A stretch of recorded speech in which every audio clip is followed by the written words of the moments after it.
profesor Claudio Pierantoni es doctor en Historia del Cristianismo y doctor en Filosofía. Ha sido docente de Historia de la Iglesia Antigua y Patología de la Facultad de Teología de la Pontificia Católica y docente de Filosofía Medieval en la Facultad de Filosofía de la Universidad de Chile. Actualmente se desempeña como académico investigador en el área de filosofía de la Inglaterra, donde yo conocí. Le agradezco mucho, profesor Antoni, por esta charla. No, muchas gracias a ti por la invitación y felicitaciones por la iniciativa. Ahí. ¿Ustedes ya han participado en las charlas anteriores? Ya hicieron casi todas. Sí. Bien, vienen entonces con una base. Ya, perfecto. Bien. Yo, en cambio, no estuve en las charlas anteriores, así que bueno, si hay algo repetido ahí después o si hay algo que falta, me avisan. El tema es bastante denso, es como el acceso a Jesús de Nazaret, en el sentido del acceso histórico, es uno de los temas más conflictivos de los últimos como 3 siglos. Quizás el tema que ha sido más discutido en términos absolutos, digamos, qué tipo de acceso histórico hay a Jesús, tanto dentro de las ciencias teológicas como también dentro del debate cultural en general. Yo voy a dar como una breve recapitulación como de las etapas de esta discusión, pero primero voy a decir una palabra sobre la importancia. ¿Por qué es tan importante este problema del Jesús histórico? ¿Por qué la figura histórica de Jesús es importante desde el punto de vista teológico? Y bueno, para eso no voy a leer todos los textos que aquí copié porque es mucho, voy a ir un poco rápido. Aquí lo que me interesa del prólogo de San Juan, como empieza el cuarto evangelio, es la frase como central, el verso 14. El verbo se hizo carne y habitó entre nosotros. O sea, el verbo, que es la palabra de Dios preexistente, la segunda persona de la Santísima Trinidad que existe en la eternidad, en un momento dado se encarna en la historia. Y entonces eso hace que la figura histórica de Jesús no es simplemente una figura histórica, sino que es el propio Dios encarnado. Entonces eso significa que teológicamente para el cristianismo es esencial el aspecto histórico, en el sentido que no se trata solamente de una doctrina filosófica, como podría ser la doctrina de Sócrates o la doctrina de Platón, que en el fondo, claro, Sócrates fue una figura relevante, pero si Sócrates no hubiera existido, igual nosotros podríamos disfrutar de todo el debate filosófico y las enseñanzas filosóficas de Platón, se tendrían igual validez. Claro, igual fue relevante históricamente por su muerte, etcétera, pero no es esencial. En cambio, aquí la figura histórica es esencial. O sea, Jesús no es para el cristianismo simplemente un maestro que viene a enseñar una doctrina, de manera tal que, bueno, uno podría quitar el maestro, pero la doctrina podría quedar válida igual, ¿no? En el caso de Jesús, como que el contenido de la doctrina que él enseña es él mismo, en definitiva. O sea, el contenido principal es su propia persona. Entonces eso hace que, claro, teológicamente y después también filosóficamente, en ambos aspectos. O sea, filosóficamente como que se une la dimensión histórica y la dimensión conceptual en una unidad indisoluble. Ahora, en los tiempos modernos ha estado de moda muchas veces devalorizar la dimensión conceptual. Se ha dicho, no, es que un evento es algo histórico, es algo personal, por lo tanto los conceptos no son tan importantes. Eso yo creo que también es falso. O sea, el hecho de que sea importante el aspecto histórico personal no significa que el aspecto conceptual no sea relevante, porque también el propio aspecto histórico al final tiene que ser expresado en términos conceptuales. O sea, conceptualmente tenemos que, digamos, el acceso a nuestra mente es conceptual. Entonces, los dos aspectos van juntos. O sea, el verbo, la sabiduría eterna que contiene como la propia esencia de Dios y todo lo que Dios piensa, las ideas de Dios, se encarna en una persona humana y entonces tiene relevancia en cuanto a lo que hace y dice, en cuanto a lo que enseña, pero, repito, el contenido principal de lo que hace y dice es, en definitiva, su propia persona, que es, digamos, el mensaje central. Habitó entre nosotros y vimos su gloria, su manifestación, o sea, se manifestó a nosotros.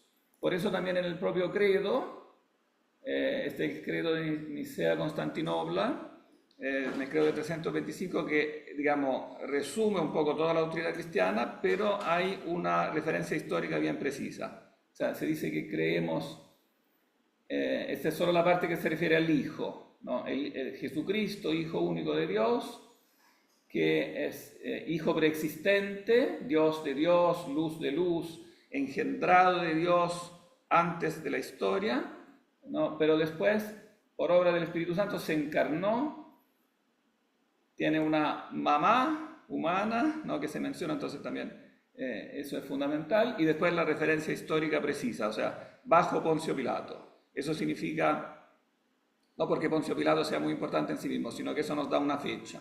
O sea, bajo Poncio Pilato, perdón, se me olvidó apagar. Vamos a apagarlo directamente porque si no, sigue molestando.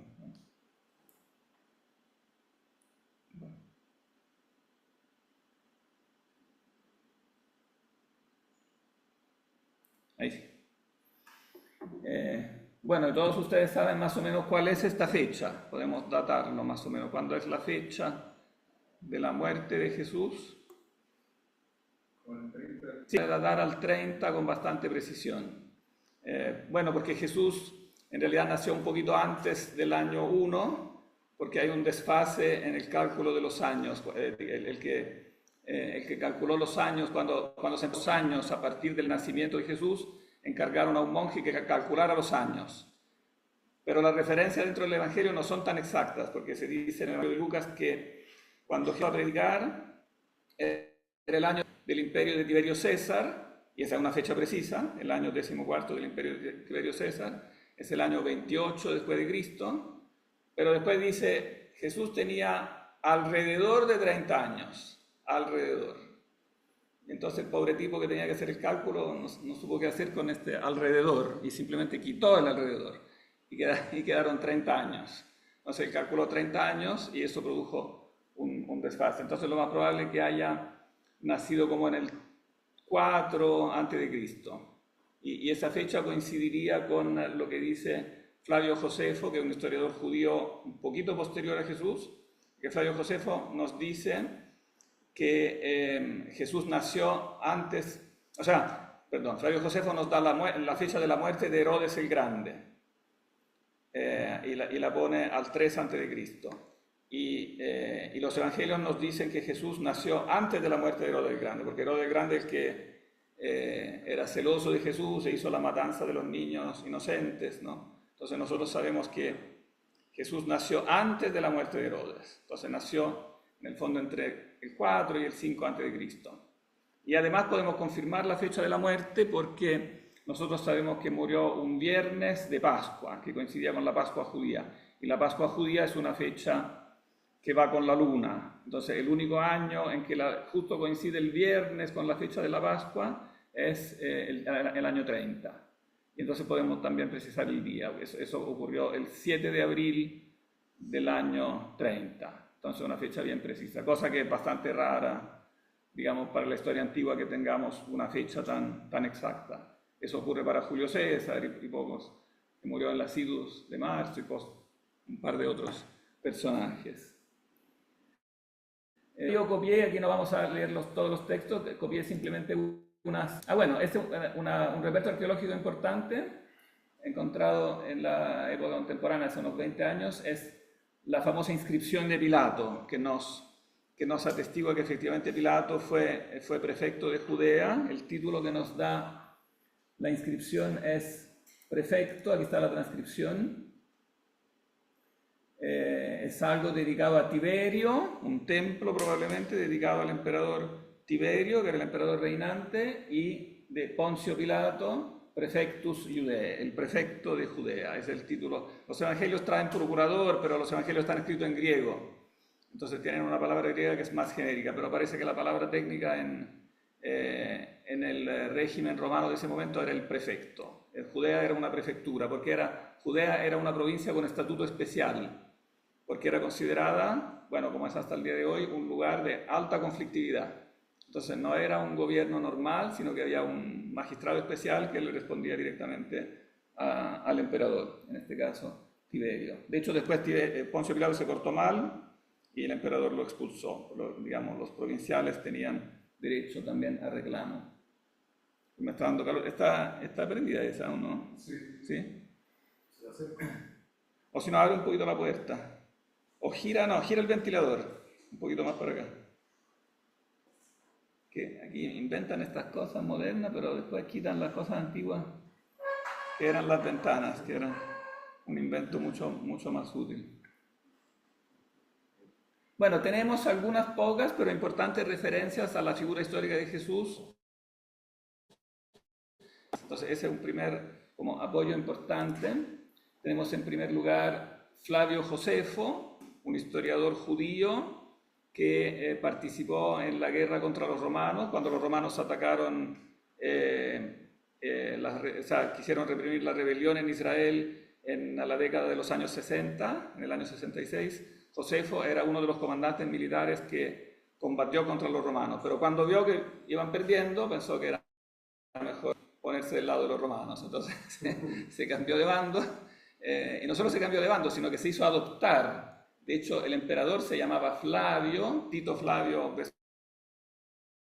Vespasiano, hombre de Flavio, como pasó a ser como pariente como del emperador.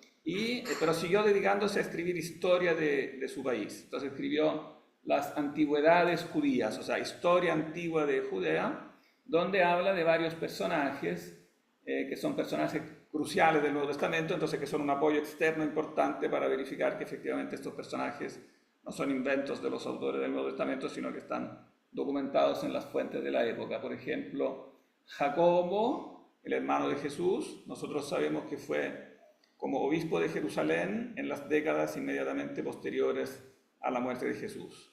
Entonces, y de él habla bastante aquí Josefo. Después habla de Juan el Bautista, ¿no? Le dedica una página aquí a Juan el Bautista, otro personaje clave que según el Nuevo Testamento es el precursor de Jesús y concuerda perfectamente con los evangelios en cuanto al asesinato, que fue asesinado finalmente por Herodes, ¿no? Fue encerrado en la fortaleza de Maqueronte y después ahí fue muerto. Y finalmente una referencia directa a Jesús, o sea, también Flavio Josefo se refiere a la propia persona de Jesús, aun cuando este pasaje tiene algunas frases que algunos piensan que son interpoladas, o sea, que un corrector cristiano agregó algo que no estaba en el texto original. Eso yo lo puse en rojo, lo que probablemente es interpolado. Por este tiempo apareció Jesús, un hombre sabio. Si es que es correcto llamarlo hombre. O sea, imagínense ustedes un copista cristiano que está copiando este texto, lee Jesús fue un hombre sabio, le parece un poquito poco. Jesús no fue simplemente un hombre sabio, fue alguien más que un hombre. Si es que es correcto llamarlo hombre. El rojo no se ve ahí por si acaso. Ah, no se ve. No. Está como al revés, ¿o no? El negro, ¿verdad? Se ve solo negro y azul. Ya. Entonces, justo la parte que yo quería. Interpolada sería la frase, si es que es correcto llamarlo hombre. ¿No? Porque en el fondo que Jesús sea más que hombre, la convicción propia de los cristianos, es probable que sea una interpolación cristiana. Pero son datos históricos que fue un hacedor de milagros, un maestro para los hombres, atrajo hacia él a muchos judíos y a muchos gentiles además. Y después, ¿era el Cristo? Esa podría ser de nuevo una interpolación cristiana. O sea, parece que el texto tiene interpolaciones, ¿no? Pero igualmente es un testimonio importante, sobre todo en cuanto que confirma la condena a muerte, ¿no?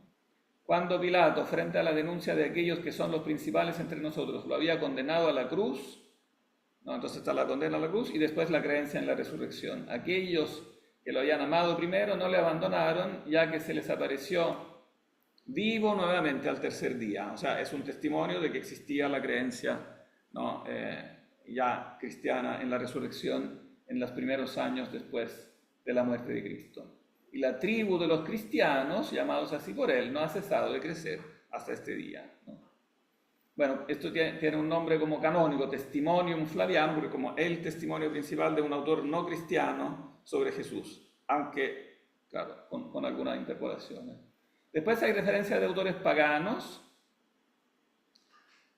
una importante de Tácito, Tácito, historiador romano que escribe por el 110, 20, y no tiene una idea positiva de los cristianos, todo el contrario, nos dice que son una funesta superstición los cristianos. Ahora, el hecho que Tácito no de los cristianos es importante históricamente porque significa que él ni es cristiano ni simpatiza con los cristianos, entonces eso le da mucho valor a su testimonio. No puede ser alguien cristiano que haya inventado este pasaje, ¿no? Y después sigue tirándole como frases bastante contra los cristianos. Cristo, de quien el nombre tuvo su origen, sufrió la pena máxima durante el reinado de Tiberio a manos de uno de nuestros procuradores, Poncio Pilato. Entonces de nuevo nos confirma dos datos cruciales, la condena a muerte y la referencia geográfica y cronológica. Estamos en Judea, ¿no? Bajo Poncio Pilato, del que tenemos evidentemente fechas precisas. Entonces ese es un testimonio muy importante. Suetonio, igualmente historiador romano, que escribió vidas de los césares, vidas de los emperadores. En la vida de Claudio nos informa que Claudio expulsó a los judíos porque se portaban mal, constantemente hacían disturbios en Roma, por instigación de un tal Cresto. Y este Cresto, claramente, digamos, es una deformación de Cristo. Christos en griego es una palabra que existe, que significa bueno. Entonces probablemente fue confundido con el nombre griego que existía, Christos, ¿no? La deformación del nombre también es una indicación de que claramente este no es un autor cristiano, no es sospechoso de ser una interpolación cristiana. También porque confunde las cosas, evidentemente piensa que Cristo es alguien que está presente en Roma, como agitando los disturbios, como que si fuera alguien que está allá. Entonces, esta confusión, que es una inexactitud, pero es una prueba de que el texto no puede ser cristiano. Un cristiano no podría haber hecho esa confusión, ¿no? Bueno, este dato coincide con lo que dicen los Hechos de los Apóstoles. En un momento dado hay dos personajes, una pareja, un matrimonio cristiano, que se trasladan de Roma a Atenas. ¿Y por qué se trasladan? Porque Claudio había mandado que todos los judíos saliesen de Roma, ¿no? Y los judíos, ese es un punto importante porque los judíos no eran pocos. En Roma los judíos eran una comunidad numerosa, eran como se contaban por decenas de miles. Entonces evidentemente fue un acontecimiento que hizo época, o sea, echar a los judíos no era echar como a cuatro gatos, era mucha gente. Bien. Estos serían los testimonios antiguos. Bueno, también hubo discusión antigua de parte de los filósofos sobre la veracidad del cristianismo. No ha quedado mucho de eso porque evidentemente los cristianos después destruyeron eso, eran libros paganos, anticristianos, y mucho de ese material se perdió. Quizás el principal, porque se ha conservado, es el de Celso, el discurso verdadero, que quiere refutar la veracidad del cristianismo, que fue destruido, pero que Orígenes, un autor cristiano del siglo III, quiso refutar párrafo por párrafo, y entonces al refutarlo lo copió, y al copiarlo entonces nosotros lo tenemos. Es, digamos, la refutación, entonces la obra anticristiana, la única que tenemos entera, y hoy en día muchos editores también la publican aparte, como obra, o sea, algunos evidentemente dentro de la obra de Orígenes, el Contra Celso, pero también se publica como libro aparte, porque se extrae entero prácticamente de la obra que refutó. Y están aquí presentes después varios temas clásicos que después retomarán los modernos también contra el cristianismo, que el cristianismo es una falsificación, que Jesús no resucitó sino que robaron su cadáver, que los milagros son inventos, etc. O sea, toda esta refutación de que después será parte de la discusión moderna ya es antigua, ya los antiguos tenían ese tema, digamos. Bien, vamos a dar ahora una panorámica un poquito de la discusión moderna. La discusión moderna se retoma básicamente después del siglo XVI, XVII, cuando como después de cuando digamos en el siglo XVI vuelve a renacer el interés por los estudios filológicos. Se descubren muchos manuscritos antiguos, se perfecciona el estudio de los idiomas orientales, del griego, del hebreo, etc. Y sobre todo ocurre la Reforma Protestante. Entonces se da una discusión fuerte interna al cristianismo porque los protestantes dicen, también acusan a la Iglesia Católica de falsificar algunas cosas, y entonces los católicos se sienten obligados a responder, y a responder ya en términos filológicos, científicos. En el fondo, durante el Renacimiento, el siglo XVI, nace la filología como ciencia estricta como la conocemos ahora. Antes de esa época no existía la filología, entonces se podían hacer acusaciones, pero se hacían un poco en el aire, sin como una precisión científica muy grande. En cambio, a partir de la Reforma Protestante coincide con este interés filológico, y entonces la discusión pasa a ser filológicamente mucho más avanzada. Bueno, y avanza también la filosofía racionalista. El siglo XVII en Europa es el siglo de Descartes, digamos, de la filosofía racionalista. Entonces, también hay una crítica racionalista a la religión, que no es una atea. Los racionalistas no son ateos, creen en Dios, pero creen que Dios, por ser racional, no tiene que interferir con el mecanismo del mundo. O sea, que en el fondo Dios crea el mundo como un arquitecto que crea una casa inteligente, diríamos ahora, ¿no? Como una casa donde todo funciona perfectamente en base a un mecanismo preestablecido, y entonces no tiene por qué interferir. ¿Por qué Dios interferiría con los acontecimientos naturales si Él mismo es quien es el arquitecto que los proyectó? Entonces, de ahí, digamos, los racionalistas sacan, por ejemplo, que los milagros no son posibles, son contradictorios, porque Dios haría algo en contra de esas leyes que Él mismo pone en el universo, ¿no? Y además el racionalismo tiende a no lograr entender tampoco la necesidad de la encarnación. ¿Por qué Dios, por qué un arquitecto entraría él mismo en el mecanismo que Él crea? ¿Por qué Dios se encarnaría? En la mentalidad estrictamente racionalista eso es muy extraño. De hecho, eso tienen en común los racionalistas modernos con los racionalistas antiguos, los platónicos sobre todo, que decían, ¿por qué el logos tendría que hacerse carne? Es absurdo. Si Dios es superior, ¿por qué tendría que hacerse inferior? Parece una cosa inexplicable, ¿no?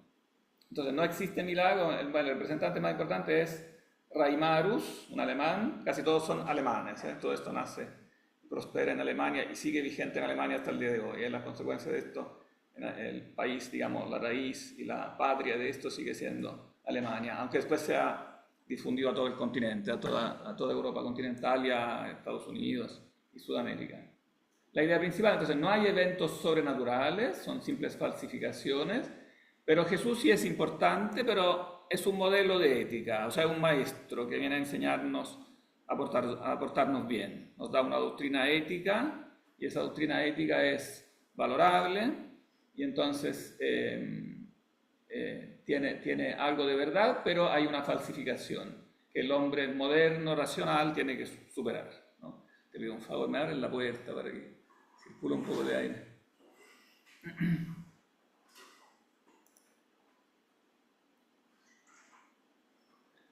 Bueno, después en el siglo XIX hay un poco un cambio filosófico, ya pasa un poco de moda el racionalismo estricto, y viene de moda, un poco el romanticismo y la revalorización entonces de las tradiciones antiguas de los pueblos. Se vuelven a estudiar entonces las mitologías, la mitología griega, las mitologías orientales, y todo esto se dice, en el fondo los románticos y después en general las corrientes predominantes del siglo XIX dicen, toda esta mitología no es que sea falsa, no es una falsificación, como decían los racionalistas, este es otro nivel, un nivel distinto al nivel. Entonces, en el fondo, los antiguos expresaban ciertas verdades teológicas de un modo imaginativo, así como lo hace la mitología griega o como lo hace Platón en sus mitos, ¿no? En el Timeo, en la República, etc. Hay mitos, y Platón no pretende que sean verdaderos literalmente, pero pretende expresar con eso ciertas verdades. Entonces, en el fondo, se dice tal como lo hizo Platón, tal como lo hizo la mitología, el cristianismo podría perfectamente ser otra mitología, o sea, está esa narración de que Jesús fue concebido por una virgen y que nació milagrosamente, etc. Todo esto sería un mito, ¿no?, para expresar ciertos contenidos, pero no una falsificación, no es algo hecho con mala intención, sino que es una forma de expresarse, ¿no? En el fondo los antiguos tenían una mentalidad precientífica, prefilosófica, pero tenían ideas profundas que querían expresar y entonces la expresan a través de mitos. Ahí nace como la llamada interpretación mítica del Nuevo Testamento, que tendrá una larga historia, prosperará hasta bien entrado el siglo XX. De hecho, tendrá un gran representante que yo aquí lo anoté, que es Bultmann. Ya estamos en pleno siglo XX. Y Bultmann es el que le da quizás la definición más radical y con más éxito. Es como uno de los autores más leídos sobre este tema. Según su propia frase, hay que desmitologizar el Nuevo Testamento. Bueno, aquí yo anoté, para que los anoten, estos dos libritos, no sé si los conocen, donde Lewis refuta a Bultmann los milagros, que es un libro más filosófico donde explica por qué filosóficamente tiene sentido hablar de milagros y no es algo contradictorio con la idea de un Dios creador omnipotente. Ese libro realmente es muy bueno, este de los milagros recomiendo leerlo de principio a fin. Y después un articulito, Espora de lecho y elefante, es como un articulito como irónico donde muestra todas las contradicciones de los exégetas que quieren desmitologizar el Nuevo Testamento. No podemos ahora entrar en los argumentos porque el tiempo nos apremia, pero ahí en pocas páginas, todo Luis está online, es muy fácil de encontrar en internet, en inglés y en español. Bueno, Espora de lechos y elefantes es una manera de traducir el dicho evangélico cuando Jesús dice: los fariseos cuelan el mosquito y se tragan el camello, ¿no? O sea, así muchas veces hacen los eruditos modernos. O sea, entran en una disección del texto muy, muy filológicamente específica y como que cuelan el mosquito, pero después dicen burradas del porte de un búho. O sea, se tragan cosas que absolutamente no tienen ninguna consecuencialidad. Y ahí hace ejemplos concretos. Ahora dicho en abstracto no es claro, pero leyendo eso se entiende bien. No, hay una imagen antes que me salté. Bueno, en el fondo, el supuesto básico de toda esta crítica del siglo XIX, que después llegará hasta Bultmann y más allá, es en el fondo la idea de que el Jesús de la historia es distinto al Jesús de la fe. O sea, lo que nos importa es la verdad teológica, la fe, que es objeto de la fe. Si después detrás hay un Jesús verdadero, histórico, no lo podemos saber, pero tampoco nos importa. O sea, el fondo no es importante, o sea, desvaloriza precisamente el enganche histórico del cristianismo. Y claro, esa es una forma de ahorrarse muchos problemas, puede parecer cómodo, porque evidentemente meterse en todos los enredos de la verificación histórica es incómodo. Hay que ir a revisar los textos, los testimonios arqueológicos, y la historia no es una ciencia exacta, entonces siempre hay un margen de duda. Entonces, en el fondo, la postura teológica cómoda terminó siendo, en el fondo, del siglo XIX y la de Bultmann. Digamos que eso no es tan importante y así nos lavamos las manos.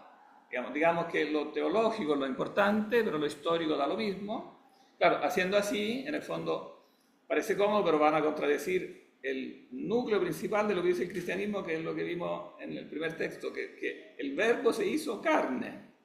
El verbo se hizo carne, está diciendo un evento. O sea, este hombre pretendió ser Dios mismo encarnado. Y eso hay que ir a verificarlo. ¿Quién era este hombre? ¿Cómo se comportó?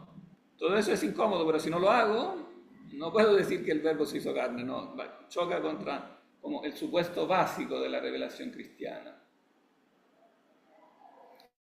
Otro interesante que vale la pena leer es el libro de Schweitzer. Schweitzer es el famoso médico, que es famoso también por haber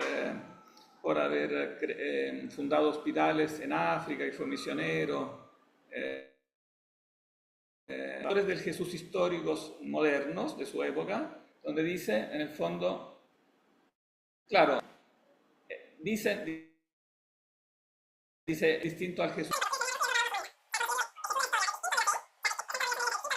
distinto al real, pues tengo que o decir que el real no importa, o si digo que es interesante y vale la pena reconstruirlo, lo reconstruyo, pero en el fondo lo reconstruyo en base a mis propios presupuestos. Entonces, él muestra como una muy divertida colección de Jesuses, porque cada una de estas biografías, en el fondo, inventó un Jesús diferente, donde cada uno proyectaba, en definitiva, el hombre perfecto en su opinión, como Jesús era importante. Jesús tiene que ser, en el fondo, la materialización de lo que a mí me parece. Entonces, por ejemplo, si para mí lo importante es los pobres, entonces Jesús es exclusivamente el amigo de los pobres. Si para mí lo importante es la revolución contra de los romanos, entonces Jesús es un revolucionario. Si para mí lo importante es la enseñanza ética, entonces Jesús es un maestro de ética. Y cada uno así, en el fondo, este presunto Jesús histórico no era nada más que la proyección de los propios ideales del presunto historiador, que en el fondo no está funcionando como historiador. Realmente no está razonando como historiador. Bueno, pero el punto, digamos, positivo de todo este debate fue que finalmente los que querían trabajar como historiadores empezaron a tener un desafío suficiente para mostrar que algo se puede hacer para reconstruir a Jesús históricamente. Entonces, por esta época, ya desde las últimas décadas del siglo XIX, se empezaron a afinar criterios para efectivamente razonar históricamente sobre la figura de Jesús. Y eso entonces llevó efectivamente a un progreso considerable. O sea, lo que sabemos ahora históricamente es mucho más de lo que se sabía hace 200 años, porque la crítica, o sea, los textos, no es que hayan salido básicamente textos nuevos, algo nuevo ha salido, pero los textos básicos son los mismos que leían los medievales, los antiguos. Sin embargo, se afinaron de tal manera los criterios que ahora podemos saber bastante, o sea, como criterios sólidos para efectivamente. Y han salido a la luz criterios que se han mostrado realmente capaces de reconstruir quién era realmente el Jesús histórico y por qué sí tiene que ser el mismo que el Jesús de la fe. No pueden ser dos distintos, el Jesús de la historia y el Jesús de la fe, sino que tiene que ser la misma persona. Bueno, todo esto es un proceso muy complicado. Yo voy solamente a anotar algunas cosas como de fondo. Quizás el hito inicial que le dio como el inicio de esto fue como una primera solución del problema sinóptico de los evangelios planteado por Weisse y Wilke en 1838. El problema sinóptico era un problema que se conocía desde la antigüedad. ¿Ustedes saben cuál es el problema sinóptico? ¿Saben qué significa sinóptico? No. Sinópticos se llaman los primeros 3 evangelios, Mateo, Marco y Lucas. ¿Por qué se llaman sinópticos? Porque son muy semejantes y entonces se pueden poner en una sinopsis, o sea, se pueden imprimir en columnas paralelas y ahí anotar todo lo que tienen igual, ¿no? Y eso lo sabían los antiguos y existen ediciones antiguas donde se imprimieron efectivamente como en paralelo, ¿no? Para mostrar. Entonces los antiguos sabían eso, pero no le habían sacado las consecuencias filológicas, porque no era su interés. Evidentemente, lo primero que se deduce de que son sinópticos es que 2 tienen como Mateo y Lucas, que son más amplios, tienen una fuente común que es más corta, que es Marcos. Entonces se estableció una relación dentro de los propios evangelios entre fuente y documentos posteriores. Entonces se empieza a armar una como tridimensional cronológica dentro de los textos. Marcos es anterior porque tiene elementos narrativos, sobre todo de hechos de Jesús, acciones prácticas, milagros, etc., que Mateo y Lucas tienen en común. Pero por otro lado, los mismos observaron que hay otros materiales que Mateo y Lucas tienen en común que no están en Marcos y que son sobre todo dichos de Jesús. Son dichos. Entonces ellos concluyeron que debe existir una fuente de los dichos. Y esta fuente de los dichos tiene que ser entonces anterior. Entonces tiene que haber 2 fuentes, Mateo y Q. La bautizaron Q porque como todo esto pasa en Alemania, entonces la palabra alemana es Quelle. Quelle significa fuente. Entonces le llamaron la fuente F, diríamos nosotros. La fuente Q, pero hasta el día de hoy se le llama Q, en honor a los alemanes, digamos, a los descubridores alemanes. Y entonces, bueno, eso es un descubrimiento históricamente muy importante porque eso significa que los textos de los evangelios que nosotros podemos datar, Mateo y Lucas lo podemos datar más o menos dentro del año 70, por ahí, entre 60 y 80 por ahí, pero si tienen material común que es anterior, eso significa que estas fuentes son anteriores, entonces deben pertenecer a los años 50. Entonces esto nos acerca mucho a la fecha misma de Jesús, 50 o incluso antes. Ahora empezó un desastre. Ah, no, pero algo que pasa, no va a pasar nomás. Sí, pasajero. Y además, como son, claro, son dichos, seguramente se remontan a tradiciones orales. Entonces, lo que está en la fuente Q probablemente se puso por escrito en los años 50, pero seguramente se remonta a una fuente oral que ya nos puede retrotraer a los años 40. Entonces, eso nos da una cercanía de la fuente con los hechos de lo que se habla realmente muy grande. Son realmente muy cercanos. Cosa que no pasa a menudo en los textos antiguos. Muchas veces cuando nosotros leemos un texto de un historiador antiguo, lo que dice muchas veces se remonta a muchas décadas o incluso siglos antes, ¿no? Si hay algo no claro o algo que, pues me interrumpen, ¿eh? ¿Todo claro hasta aquí? ¿Sí? Bien. Podríamos decir que a la mitad de... No, ahora empezó la música, ¿no? Pero esto yo creo que está repetido. Ah, ahora sí, ahora sí.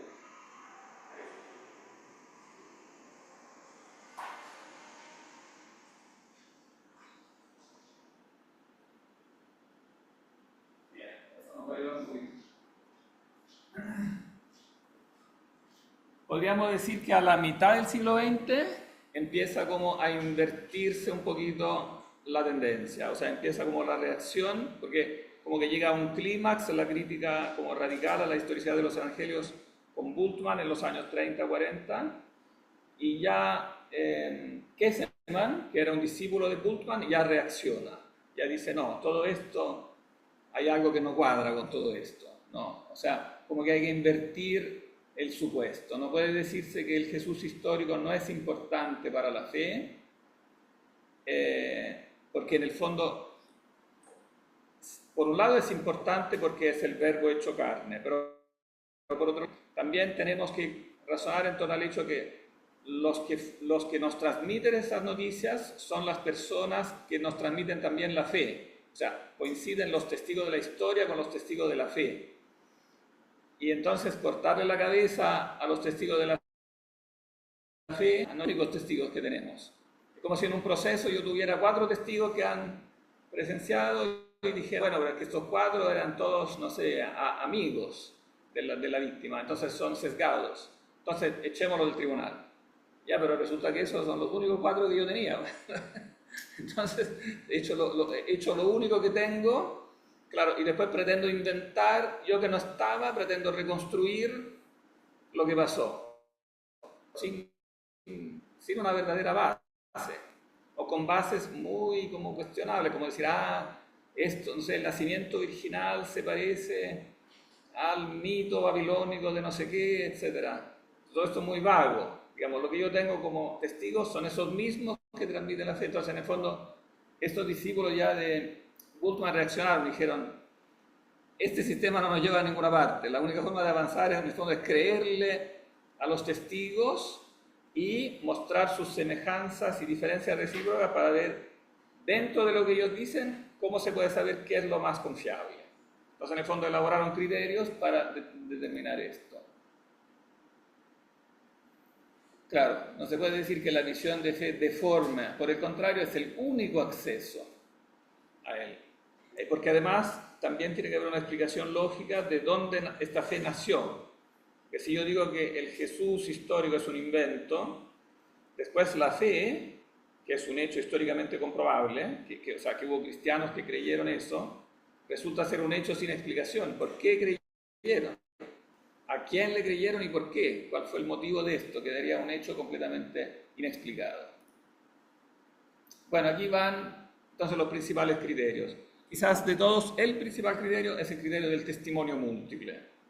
O sea, tenemos múltiples testimonios que se puede demostrar que son independientes porque tienen como suficiente diferencia para mostrar que no se han copiado uno de otro. Por ejemplo, Mateo y Lucas tienen muchas diferencias. Es como claro que no se han copiado uno de otro. Sin embargo, tienen material común preexistente y algunos hechos los testimonian en común. Un ejemplo bueno es los relatos de la infancia. Si uno lee los relatos de la infancia en Mateo y Lucas, verá que tienen muchas diferencias. Es imposible que uno haya copiado del otro, porque el esquema narrativo es diferente. En uno es más importante José, en el otro es más importante María. O sea, el relato es realmente muy diferente. Entonces es un testimonio múltiple.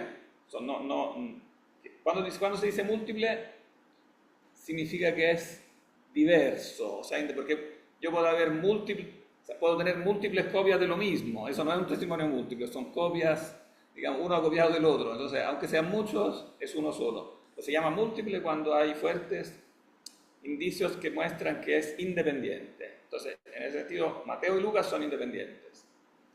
Pero si uno va a analizar, entonces, más allá de la diferencia, ¿qué tienen en común? Se da cuenta que algunas cosas sí tienen en común y resulta que estas 4 o 5 cosas que tienen en común son las principales.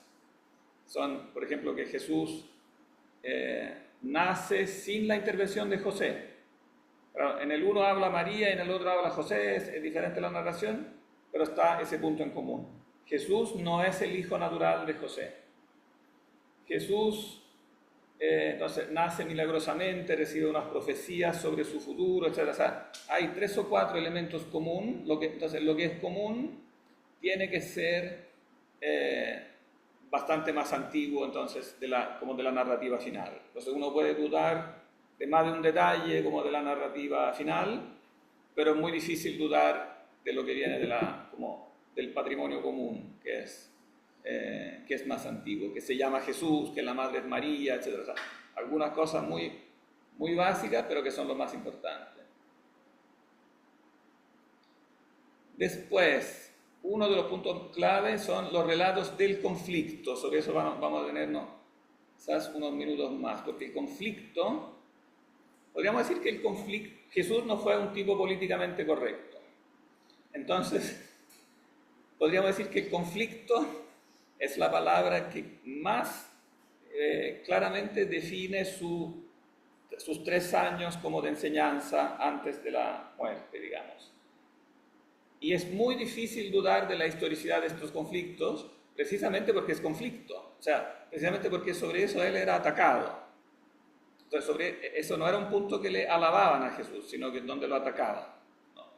Y entonces eso significa que eso no puede ser inventado, porque la interpretación del conflicto era diferente según que alguien se convencía y era cristiano, o no se convencía y quedaba en el judaísmo, digamos, oficial, ¿no? Entonces estaban en posiciones opuestas, pero ambos estaban de acuerdo sobre algo que Jesús estaba haciendo. Por ejemplo, Jesús expulsa a los demonios. Entonces, alguno dice, entonces este viene de Dios, expulsa a los demonios. Los adversarios que no se convencían dicen, no, él expulsa a los demonios con la ayuda del príncipe de los demonios. Entonces viene del demonio. Entonces, claro, tienen posiciones opuestas, pero ambos están de acuerdo, están testificando que los 2 bandos están convencidos de que él expulsa a los demonios. Entonces, algo estaba pasando ahí que los convencía de eso, ¿no? Uno podría decir, no, es que eso no era expulsar demonios, pero el hecho que ambos estaban convencidos significa que hay como una piedra dura ahí de testimonio, porque adversarios y amigos están ambos convencidos que él está realizando esa acción, ¿no? Entonces, es un punto importante. Jesús perdona a los pecadores, ¿no? Llega un pecador y Jesús dice, yo te perdono. Entonces, algunos decían, entonces este viene de Dios. Y los otros decían, no, este es un blasfemo, porque pretende perdonar a los pecadores y solo Dios puede hacer eso. Pero en el fondo ambos están testificando que es un hecho histórico que Jesús hacía eso. Que uno le crea o no es otro asunto. Pero en el fondo, que él hacía eso es un dato como incontrovertible, en definitiva, ¿no? Jesús relativiza la ley. Jesús dice, la ley es muy importante, pero, por ejemplo, en todo el discurso de la montaña, el sermón de la montaña, Jesús dice, habéis oído que se os dijo, amad a los amigos y odiad a los enemigos, pero yo os digo, amad a los enemigos. O sea, la ley dice, pero yo os digo. Entonces, de nuevo, los que le creen dicen, entonces este tiene que venir de Dios para decir eso. Y luego lo decían, este es un blasfemo porque cómo se atreve a decir algo, pero yo os digo. O sea, oído que se os dijo significa que Dios os dijo, que está en la ley. Pero yo, ¿quién soy yo para decir eso? Entonces es un blasfemo, ¿no? Pero de nuevo, se confirma que eso tuvo que ser histórico, que la pretensión de Jesús era histórica. Y lo mismo con relación al templo, ¿no? El templo es importante, es la morada de Dios, pero yo les digo que este templo será destruido. Jesús profetiza la destrucción del templo, ¿no? Entonces eso es, digamos, y no solo es importante en un doble nivel. Por un lado es importante porque atestigua que esos son hechos que efectivamente Jesús, realmente hizo, que Jesús hizo y dijo estas cosas. Pero además nos dicen algo de la identidad de Jesús, o sea, sobre quién Él se creía ser. O sea, más allá de que si uno le cree o no, es un hecho histórico que Él se creía en derecho de hacer eso. Se creía en derecho de perdonar a los pecadores, expulsar a los demonios, relativizar la ley y relativizar el templo. Entonces se creía alguien que no puede ser meramente un hombre, ¿no? Tiene que tener una autoridad muy, muy especial. Había otras cosas que agregar aquí que tenemos que omitir, pero digamos, ya esto basta para mostrar que en el fondo su autoconciencia es tal que muestra que él se cree alguien que está en el fondo en el mismo nivel que el propio Dios, alguien que es superior a Moisés, que es superior a los profetas, es superior a la ley de Moisés, a los que han construido el templo, etc. Entonces, en el fondo nos da la conciencia, o sea, no es solo lo que él dice, sino lo que él cree ser, quién se cree él, ¿no? Y además eso se puede, pues, es perfectamente coherente, se puede enganchar perfectamente con lo que le terminó pasando a Jesús, porque terminaron matándolo. Y eso es perfecto. ¿Y la acusación cuál era? ¿Cuál era la acusación? ¿Todos lo saben?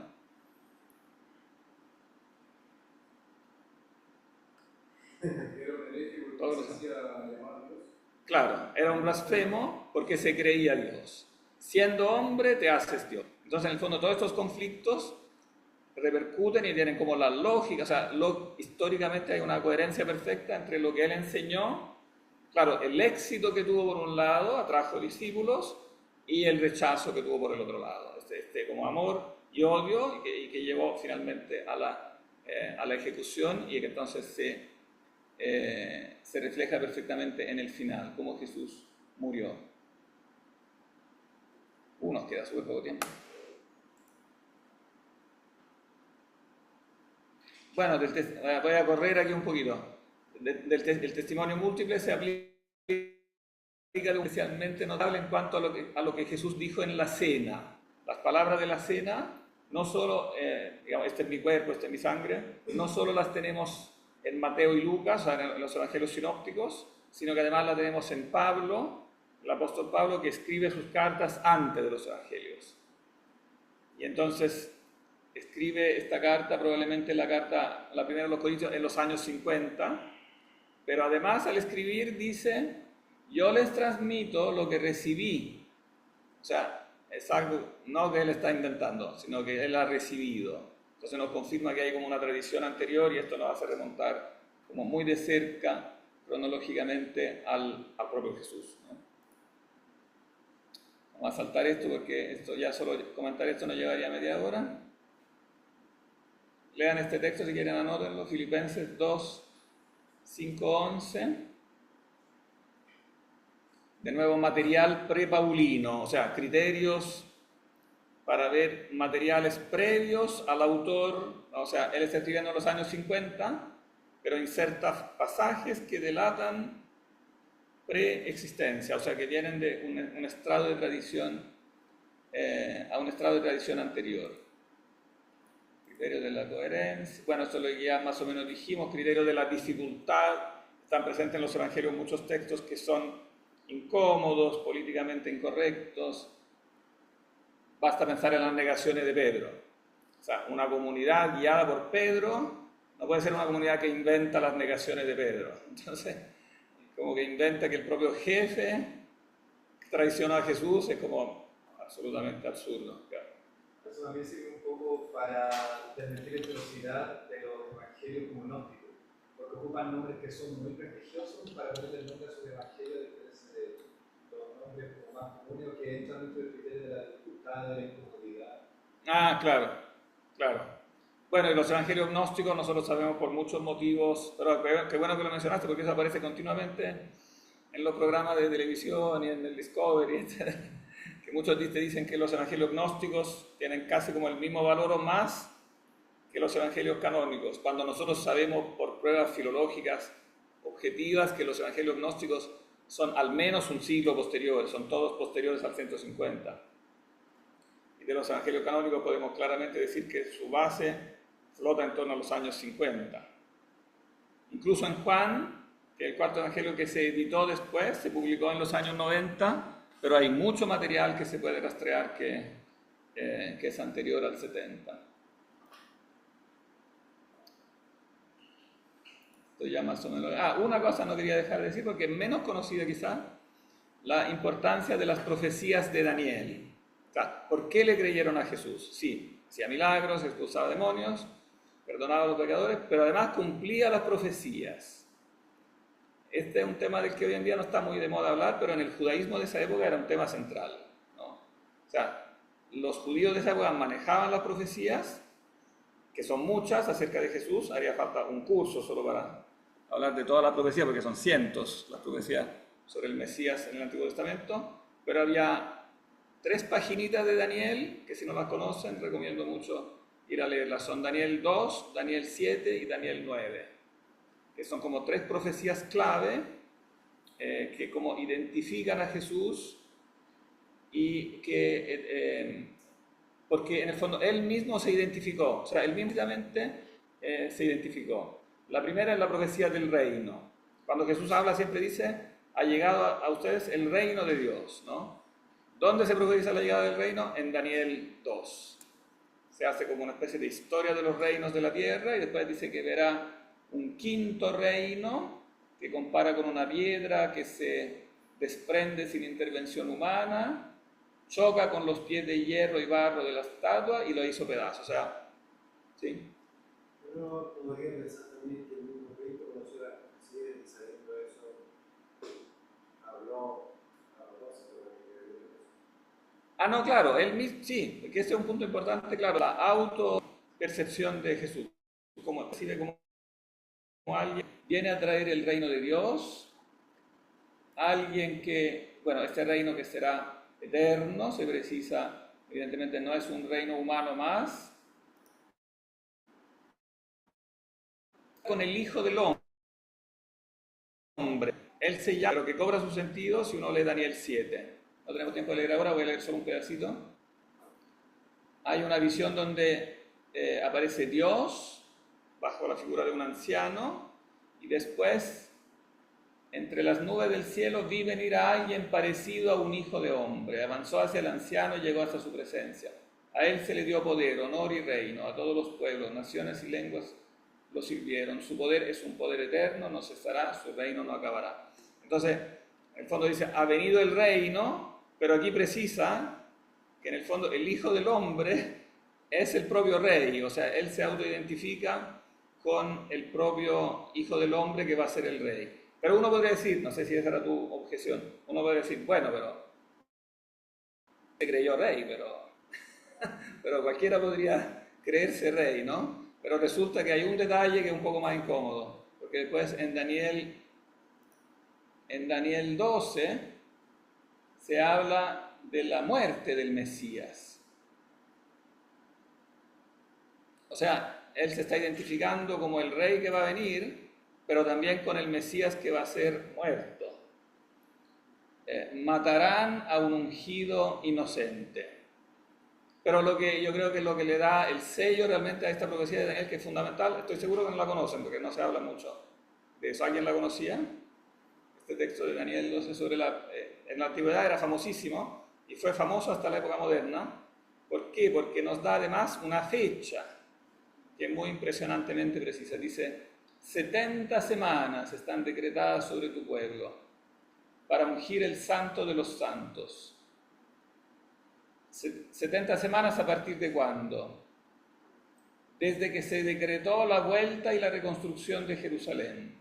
O sea, nos está dando una fecha a partir de un evento preciso, que es el decreto del rey Artajerjes, que después del exilio babilónico dio permiso a los judíos de reconstruir la ciudad y el templo, y nosotros podemos datarlo con cierta precisión. Estamos como en el 450 a.C., 457 creo, hay como pequeñas oscilaciones, y 70 semanas se entienden en este lenguaje 70 semanas de años, o sea, 70 grupos de 7 años, lo que da 490 años. Si uno le suma a 400 antes de Cristo 490 años, va a dar exactamente el 30 después de Cristo.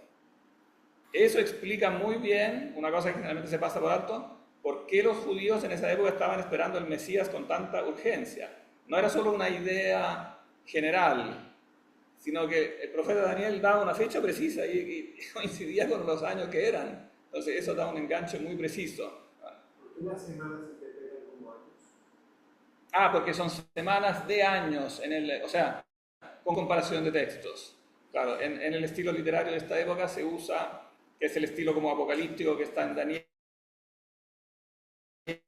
parlamentarios apocalípticos como Enoch y otros, se utiliza este esquema de la semana de años, esta manera de hablar, digamos. Y además, aquí para rematarlo, profetiza la futura destrucción del templo. Hará una alianza firme con muchos durante una semana, durante media semana hará cesar sacrificios y ofrendas, pondrá sobre el altar la abominación de la desolación hasta que el fin decretado le llegue al desolador. O sea, vendrá un príncipe con su tropa, arrasará la ciudad del templo. O sea, está la destrucción del templo profetizada y que también durará una semana, es decir, 7 años, que efectivamente fue lo que duró la guerra judía del 66 al 73, desde el inicio de la guerra de Tito hasta la destrucción final, que fue el 73. La última parte, que cesarán los sacrificios, coincide con una fuente que tenemos en el Talmud. Que en el Talmud tenemos fuentes que mencionan que los sacrificios que se hicieron durante el año 30 hasta el año 70 de la destrucción del templo no fueron recibidos por Dios. Esa es la tradición rabínica que está en el Talmud. Ya, mira, no tenía idea. Para compararlo con una fuente no cristiana. Una fuente en este caso no cristiana, claro. Bien, yo quería dejar espacio para las preguntas. Tengo una última imagen, no voy a hablar de eso, sino que va a ser solamente una imagen para que lo sigan estudiando. Bueno, esos son los comentarios sobre Daniel, esos textos que están. Después, si quieren, les mando los textos, si me dan el correo. La sábana, claro, es una cosa donde normalmente no da cuando se habla de la historicidad de Jesús, pero el reperto arqueológico más importante sobre Jesús hasta el día de hoy es la sábana santa. Sobre eso se ha también encendido una batalla terrible, pero las pruebas que se han acumulado a favor de la autenticidad de la sábana yo creo que son aplastantes. Hay demasiadas cosas, o sea, a favor que muestran que no puede ser una falsificación, una reproducción, pero no tengo tiempo de profundizar ahora, pero los invito a profundizar ese tema porque es muy, muy interesante. Tenemos como 30 segundos para las preguntas. ¿En qué momento Cristo sabe que es Dios? ¿Lo sabe siempre? ¿Lo empieza a saber en un momento? ¿Cómo se va a hacer? Es que en el fondo todas esas actitudes con las cuales Él dice que en el fondo perdona a los pecadores, relativiza el templo, ¿no? Por ejemplo, en Juan, cuando dice, destruyan este templo, yo lo reconstruiré en 3 días. O sea, Él es como protagonista de su historia y hace cosas que solo Dios puede hacer. Entonces, en el fondo queda claro que que la cristología como alta, que lo identifica como Dios, no es un invento posterior, como decía la escuela mitológica, como inventaba posterior y cuando el cristianismo se difundió en ambientes helénicos, porque el cristianismo se difunde en ambientes helénicos después del 50, 60. Entonces, digamos, todo lo que nosotros sabemos de la cristología sólida se puede rastrear antes de los años 50. Entonces se puede decir que lo básico de la cristología de Jesús, o sea, es anterior. O sea, lo que él pensaba de sí mismo como Dios es claramente anterior. Bueno, hay otros elementos, no solo lo que yo mencioné, está, por ejemplo, para completar eso, el que Jesús llama a Dios papá. Eso es claramente algo que no estaba en el judaísmo anterior, o sea, como y el referirse al Padre como Padre de Él, no en el mismo sentido en que el Padre del resto. Cuando Él, por ejemplo, asciende, dice, asciendo al Padre mío y Padre vuestro. No dice Padre nuestro, dice Padre mío y Padre vuestro. O sea, es Padre suyo en un sentido diferente. Y así hay muchos, o sea, hay muchas cosas que Jesús dice. Él nunca dice directamente yo soy Dios, porque claro, eso es un poquito raro decirlo, ¿no? Pero muchas de las cosas que dice se pueden rastrear, o sea, se pueden rastrear como que tienen un trasfondo como que remite a su identidad. Se identifica como que yo soy de acuerdo que... Ah, claro, yo soy. Antes que Abraham fuera, yo soy. ¿Cómo? Ese era el nombre que se le daba a Dios. Claro, ese es el nombre que se le daba a Dios. Claro, yo soy. ¿No? Antes que Abraham fuera, yo soy. Bueno, en el texto de Juan aparece como 8 veces esa fórmula, como yo soy atribuida, que él se la atribuye. ¿En qué criterio histórico entrarían entonces lo de las profecías? Buena pregunta. Sí, porque claro, como los críticos modernos venían de este esquema como que era naturalista, anti-sobrenaturalista, como que las profecías no la toman mucho en cuenta en los criterios. En cambio, yo creo que ahora último han salido personas, por ejemplo, un libro que no anoté acá, pero que les recomiendo mucho leer, es el de Pitre. Tenía un plumón, ¿no? Que también se lo puedo pasar. Él explica muy bien este asunto de las profecías. Claro, para los antiguos esa fue una de las pruebas más importantes. The case for Jesus.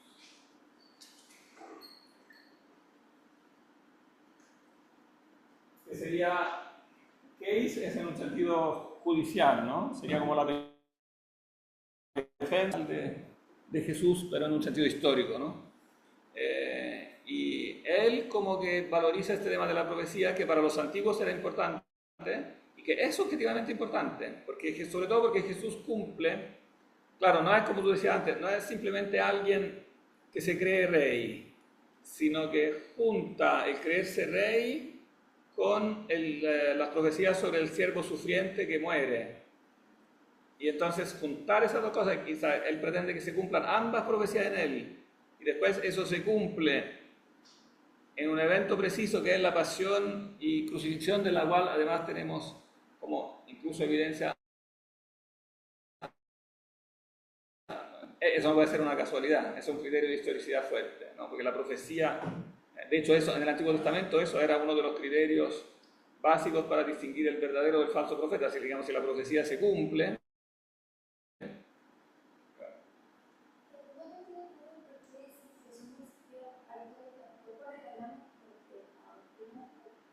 ¿Cómo? Te está preguntando por el sentido del título. Si el título de función a la historia de tampoco. Bueno, no, el sentido de ese título es simplemente que Jesús tiene un apoyo como testimonial comparable al de la mayoría, o sea, al de las pocas personas, como la docena, por decirlo así, de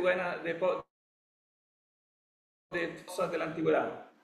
Porque, ¿de dónde viene el título? Que si tú le dices a un moderno sobre Jesús, sabemos estas cosas, te dice, sabemos poco, porque lo compara con lo que sabemos de un moderno.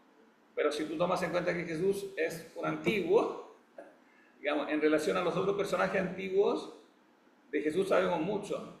Y yo te diría bastante más de lo que sabemos de Aristóteles. Claro, porque en el fondo Aristóteles y la mayoría, o sea, en general los personajes antiguos no hablan de sí mismos. Y en general las personas no están tan interesadas sobre como el fondo de la personalidad, sino más bien en acciones exteriores. Entonces, claro, tú puedes saber muchas cosas de Alejandro Magno, pero al fin y al cabo son cosas externas. Que Alejandro Magno ganó tal batalla, que Alejandro Magno se emborrachó. Pero, claro, son muchas cosas, pero son superficiales. De Jesús tú sabes cosas como muy íntimas, que él le reza al Padre, que le dice al Padre, Dios mío, me has abandonado, que dice estoy triste, o sea, muchas cosas. Los evangelios son cortos, pero si uno los lee con atención, son muy densos, te dicen mucho de cuál era su relación con cada uno de los discípulos, con Tomás, con Pedro, o sea, hay mucha información. No, entonces, claro, pero no es solo mucha en el sentido cuantitativo, es mucha en el sentido cualitativo. Hay información de mucha cualidad.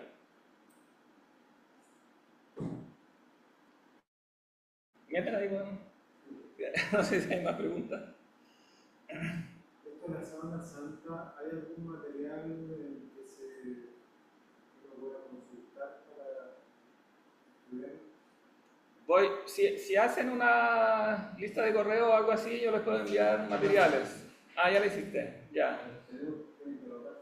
Hay muchas cosas, pero ya que tenemos tiempo voy a decir las 2 o 3 cosas que yo creo que apuntan muy claramente a que la Sábana Santa es verdadera. Yo partiría del punto que la imagen como tal es irreproductible. O sea, no se ha podido reproducir bajo ninguna forma. Es imposible que la haya producido un pintor medieval con pintura, un físico moderno con algún tipo de... O sea, han intentado de todas las maneras posibles reproducirla, pero cuando uno la va... Porque obviamente uno puede mirarla al ojo simple y decir, ya, un pintor te la copia. Pero cuando tú la vas a mirar al microscopio o al nanoscopio, se dice en español nanoscopio, que todavía más chico que el microscopio, tú ves que hay un hilo de lino donde hay una molécula de sangre, qué sé yo, con cierto porcentaje de bilirrubina, que significa que esa molécula de sangre salió de un organismo vivo, y después hay otra sangre que es diferente y es sangre post-mortem. O sea, todo esto es imposible que alguien lo haya falsificado, pero aún incluso el diseño de todo el diseño anatómico y de todos los cortes del flagelo, todo esto tiene como una precisión anatómica que uno puede verificar al microscopio. Entonces es una cosa absolutamente inimaginable que alguien antiguo o moderno la haya reproducido. Hay una prueba que se hizo, muchos se afianzaron mucho en la prueba del carbono 14, que se hizo en 1988. Sacaron 3 pedacitos del borde como de acá y los mandaron a analizar al carbono 14 y dio una datación al siglo XIII. Y entonces muchos como que gritaron victoria, que se hace descubierto el engaño, que era medieval, pero después resultó que esa datación es falseada, que el lino fue reparado, sufrió muchas destrucciones y hasta sufrió un incendio. Fue incendiado, de hecho tiene esta parte de acá, están como chamuscadas. Entonces, claro, el hecho que haya sido expuesto al fuego y haya sido manoseado, reparado, pasado, explica bien por qué. Hay también otras teorías que explican, pero ya solo eso explica por qué la prueba del carbono 14 puede salir falseada. De hecho, han hecho una prueba, ahora último, continuamente sale un estudio de eso, todos los días salen artículos sobre eso. Ahora último salió un artículo donde hicieron una prueba con los rayos X y mostraron la decadencia de las células del lino, que son unos polímeros que van perdiendo, como que se van rompiendo con el tiempo. y lo han comparado con las telas de Masada, que es la fortaleza que cayó en el tiempo de la guerra judía, y dio una datación del siglo I. Pero incluso más allá de eso es la cantidad y la calidad de detalles que son como imposibles de reproducir. Pero realmente es fascinante. Voy a mandarle un par de materiales, un par de videos para profundizar eso. No sé si hay más comentarios. Sobre el caso histórico para los milagros, yo siento que, por ejemplo, el ejemplo del Talmud sirve muy bien para comparar esto. Ya. Porque sirve para comparar eventos sobrenaturales de otras religiones, religiones que incluso van contrarias a teología cristiana. Y el Talmud también en muchas partes llega a ser un documento muy cristiano. Entonces, el hecho de que en la tradición rabínica, que después se pone por escrito en el Talmud, se mencione que del año 30 hasta el año 70 los sacrificios que se hacían en el templo de Jerusalén, no ocurría el sacrificio, o sea, no ocurría el milagro, que ese milagro demostraba que el sacrificio era aceptado por Dios, no ocurría ese milagro. Coincidentemente, con todo lo de la profecía de Daniel, con la fecha que tenemos sobre la crucifixión de Jesús y la destrucción del templo, que coincide también con la profecía de Daniel de la mitad de semana, que no sé si la mitad de semana son 3 o 4 años. 3 y medio. 3 y medio. Sí. Desde la muerte de Jesús hasta los 3 y medio años, que es donde los rabinos que escriben el Talmud mencionan que es como las últimas instancias que ocurre el milagro en el templo.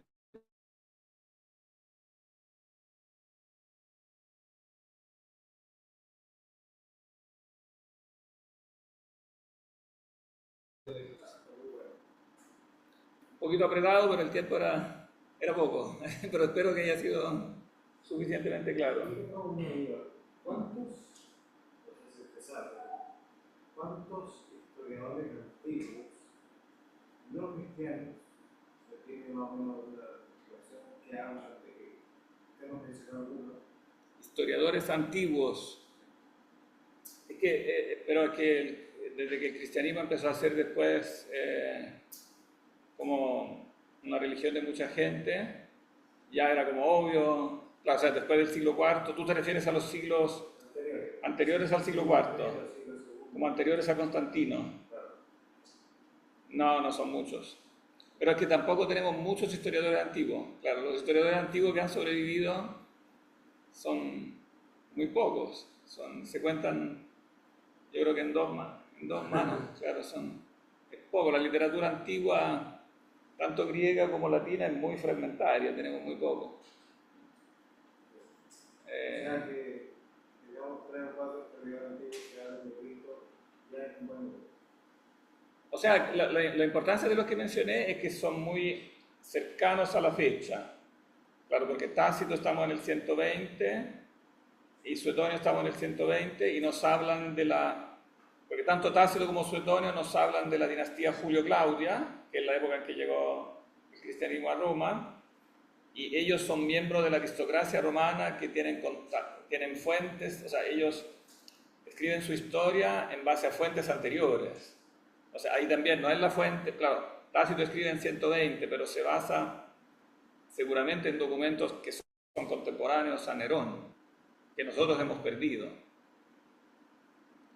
Un documento importante que no he mencionado es el de Plinio el Joven.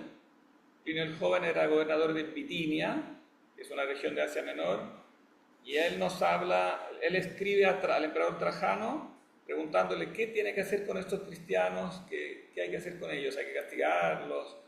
Y es muy interesante porque describe que ellos cantan himnos a Cristo, o sea que ya está desarrollada la liturgia claro, que considera a Cristo un Dios. Dice que cantan himnos a Cristo como un Dios. Esa es su como caracterización. Y eso como Bitinia año 110 también. Entonces que muestra que ese era un testimonio importante. Ahora los historiadores que vienen después, en el transcurso del siglo II, no aportan mucho más porque los cristianos ya eran conocidos, entonces como obvio que hablen del cristianismo, pero no aportan demasiado. Aportan, claro, sabemos que había una polémica, que sobre los cristianos había una discusión, que eran mal vistos, etcétera, pero no es que aporten datos nuevos, digamos. No, todos los datos básicamente los tenemos entre los años como 30 y 80, que es como muy cercano a la fecha de los eventos. Bueno, y otra cosa que hemos dicho, creo que es importante, que diferencia el testimonio histórico del punto de vista de la sobrevivencia del material manuscrito, es que del Nuevo Testamento nosotros tenemos cientos de manuscritos. Entonces tenemos mientras que si tú, no sé, de Platón, Aristóteles, de los autores griegos que nosotros pensamos que son muy importantes, los manuscritos que se copiaban eran muy pocos. De Platón tenemos como una docena de manuscritos y la gran mayoría son medievales, muy posteriores. De Tácito tenemos también 4 o 5 manuscritos y muy posteriores. Del Nuevo Testamento tenemos muchos manuscritos y algunos son muy antiguos. Tenemos fragmentos de papiro que son del 120, 130, 140 y tenemos cientos de, claro, son pedacitos, pero son cientos de pedacitos que muestra que existía, o sea, que la tradición manuscrita del Nuevo Testamento que nosotros tenemos reflejada después en los grandes manuscritos del siglo IV, que son manuscritos completos, pero se remontan a una tradición que es claramente del siglo II. Entonces, ese es un apoyo como textual que no tiene comparación con lo que tenemos de otras obras antiguas, en ese sentido. Eso. Bueno, muchas gracias. Bien, no, gracias a ustedes. Tengamos ganas de Un gusto. ¿Eh? más sobre esto, lo deje. Ah, claro, ahí se podría organizar algo más para ir más a fondo, sí. Bien, ahí le voy a mandar un par de cositas entonces al correo.